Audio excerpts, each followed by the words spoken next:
Hello, everyone. This is Traveling here, and this is a file that I actually had the idea for and worked on in 2015, so it's a bit old. But essentially, I asked myself, you know, deducing property taxes based on your land value doesn't make a whole lot of sense. And I wanted to make a formula with different tax rates based on your square foot value of different parts of the property. So you have this is your rate for unused land, a rate for driveway, rate for underground parking. It could be like a parking ramp too, I guess. I don't know. First floor construction, and then these are additional floors, and you could even do it based on zoning, really. So this results in some interesting numbers here, because the resulting rates determine and change the way people develop property, or the way a city would be developed. And you can encourage higher rise construction. And not only that, but the property taxes don't ever change because the property values, it's not tied to the property value. So, just to walk you through these numbers, because there's a lot here to unpack.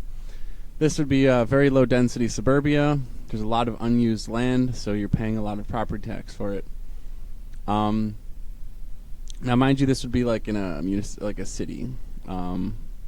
This rate wouldn't be very high in a rural area, because then no one could afford the property tax, and it would be quite restrictive. So this is for more an urban area. So you have a huge tax rate on this plot of land. This is your rate per land and rate per square foot of building. And then this is your ratio. So as you can see, when you go down to medium density, you're paying 1/10 of the property tax for the same amount of building.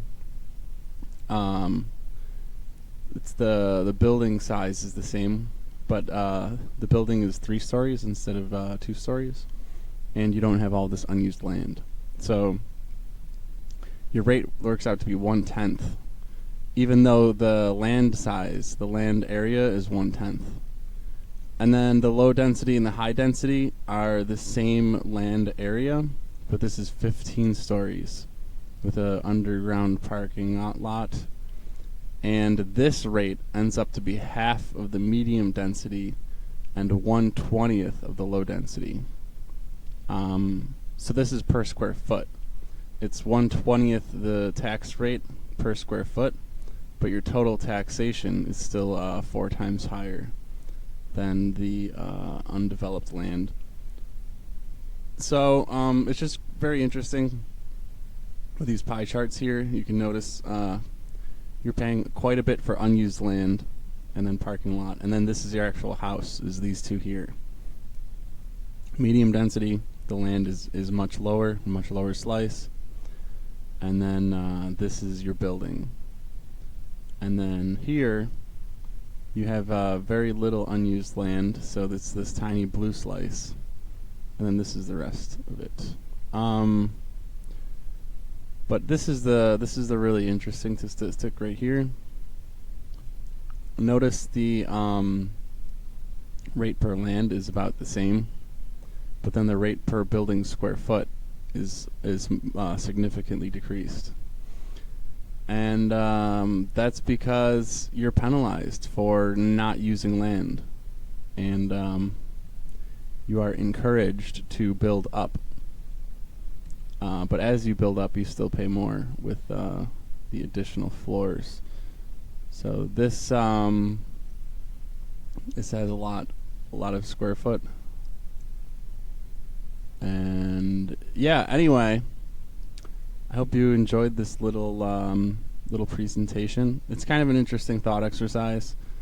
Ancapistan is not going to use this because we already have the social contract. But you have to wonder what development might look like if we had a system like this from the start. Anyway, that's it. Thank you, and have a nice day.